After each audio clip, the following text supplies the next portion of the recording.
नमस्कार, आदाब, सत श्री अकाल। मैं प्रखर श्रीवास्तव आप सभी लोगों का स्वागत करता हूं आपके अपने चैनल गुरु घंटाल में। और दोस्तों, आज मैं आप लोगों को करनी माता और करनी माता मंदिर की कहानी सुनाऊंगा। निकल पड़ते हैं आज के सफ़र पर। अगर ये वीडियो पसंद आए तो लाइक शेयर कमेंट करना ना भूलिए।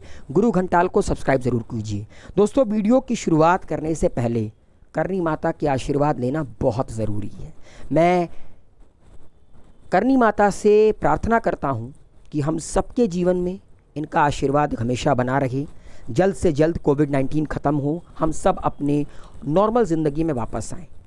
अब मैं आप लोगों को कहानी बताता हूँ करनी माता की, और फिर हम बात करेंगे करनी माता मंदिर की।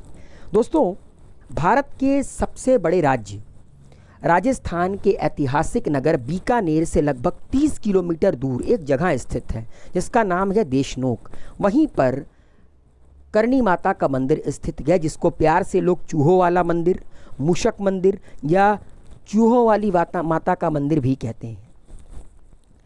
दोस्तों, करनी माता, जिन्हें भक्त माँ जगदम्बा का अवतार भी मानते हैं, कहा जाता है कि इनका जन्म 1387 में एक चारण परिवार में हुआ था और इनके बचपन का नाम रिघुबाई था।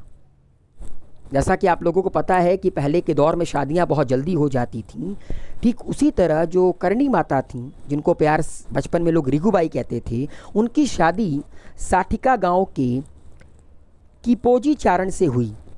लेकिन कहते हैं ना दोस्तों कि हर इंसान का जन्म किसी न किसी उद्देश्य के लिए होता है, और कुछ लोग इतने महान होते हैं कि उनका जन्म जन कल्याण के लिए ही होता है, और जब तक वो उस जन कल्याण के लक्ष्य को हासिल नहीं कर लेते हैं उनका मन कहीं नहीं लगता।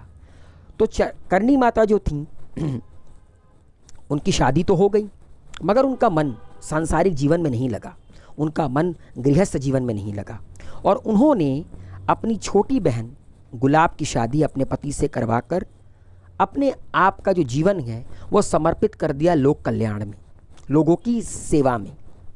जन कल्याण, अलौकिक कार्य और चमत्कारिक शक्तियों के कारण रिघुबाई को करनी माता के नाम से स्थानीय लोग पूजने लगे।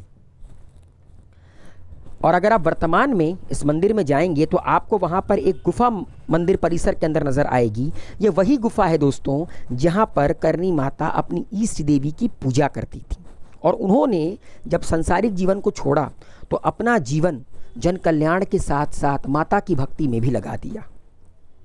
कहते हैं कि करनी माता 151 वर्ष जीवित रहकर 23 मार्च 1538 को ज्योतिर्लिन हुई थी, और उनके ज्योतिर्लिन होने के पश्चात भक्तों ने उनकी मूर्ति की स्थापना करके पूजा करना शुरू किया, और निरंतर वो पूजा आज भी जारी है और सदियों के अंत तक जारी रहेगी।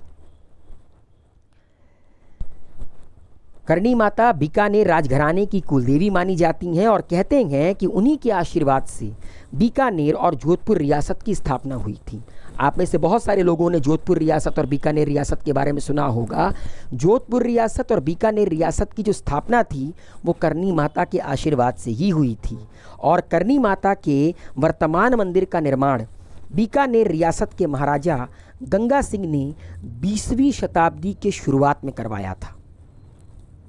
अगर आप इस मंदिर के अंदर एंटर करेंगे, चूहे तो आपको अनगिनत मिलेंगे। लगभग कहा जाता है कि 20,000 से भी ज़्यादा चूहे इस मंदिर परिसर के अंदर गए, ठीक है। लेकिन इसके अलावा संगमरमर के मुख्य द्वार पर की गई उत्कृष्ट कारीगरी, मुख्य द्वार पर लगे चांदी के बड़े बड़े किवाड़, माता के सोने के छत्र और चूहों के प्रसाद के लिए रखी चांदी की बहुत बड़ी परात भी मुख्य आकर्षण है। आप ये स्क्रीन पर देख रहे हैं, ये बहुत बड़े परात में दूध है, और आपका जो चूहे हैं वो किस तरह इसको घेर कर प्रसाद ग्रहण कर रहे हैं।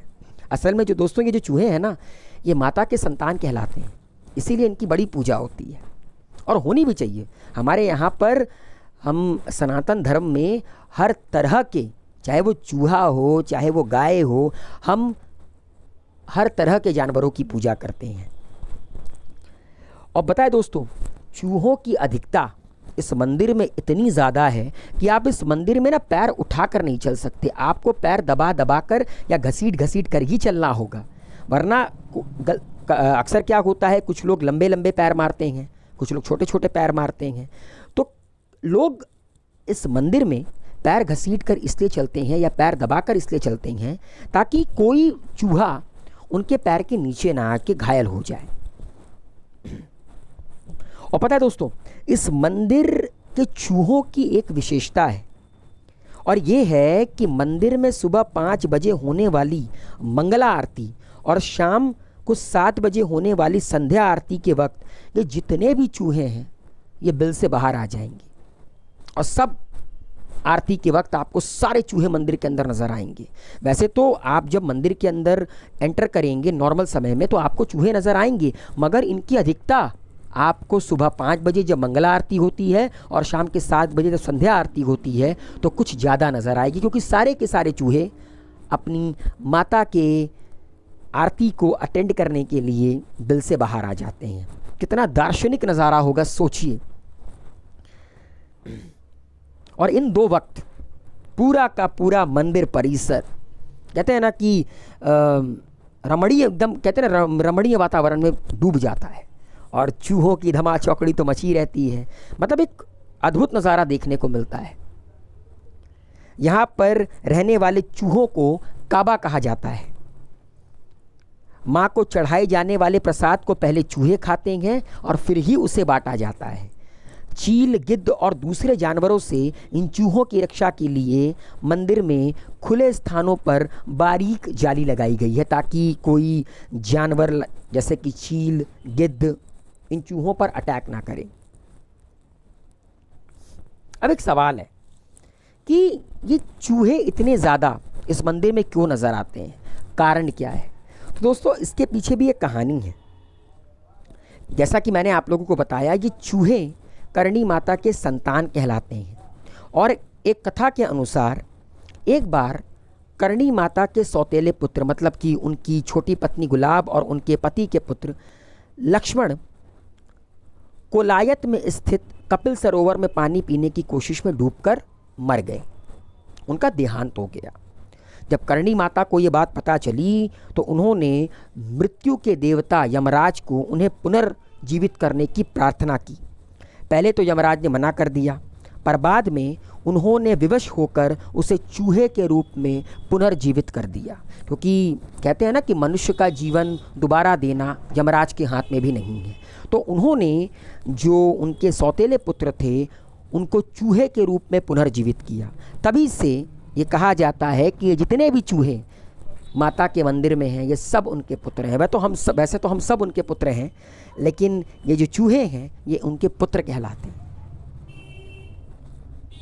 और मैं आप लोगों को करणी माता मंदिर जाने का रास्ता भी बता देता हूँ। आप बीकानेर पहुँचिए। बीकानेर पहुँच के आप वहाँ पर जीप, बस या टैक्सी बड़े आसानी से आपको मिल जाएगी। ठीक है, आप बस, टैक्सी, जीप पकड़कर करणी माता मंदिर पहुंच सकते हैं। बीकानेर जोधपुर रेल मार्ग पर ही आपका देशनोक रेलवे स्टेशन ही स्थित है। ठीक है, वर्ष में 2 बार नवरात्रों पर चैत और अश्विन मास में इस मंदिर में विशाल मेला लगता है। अश्विन का जो नवरात्र है वो आने वाला है। अब पता नहीं इस साल कोविड की वजह से वो मेला लगे या ना लगे। वैसे साल में 2 बार यहाँ पर भव्य मेला लगता है, चैत्र नवरात्र के वक्त और अश्विन नवरात्र के वक्त। यहाँ पे लोग आते हैं, मनौतियाँ मांगते हैं, माता उनकी मनौतियाँ पूरी करती हैं, then दोबारा माता के दर्शन करने जाते हैं। माता का प्रताप इतना ज़्यादा है। उम्मीद करता हूँ इस कहानी को सुनने के बाद आप लोगों का भी मन करेगा कि एक बार करणी माता मंदिर हो आते हैं। एक बार क्यों, आप बार बार जाइए, जाकर माता का आशीर्वाद लीजिए, अपने ज़िंदगी को सक्सेसफुल बनाइए। जिस तरह माता ने जन कल्याण में अपना जीवन दिया, आप लोग भी जन कल्याण करते रहिए।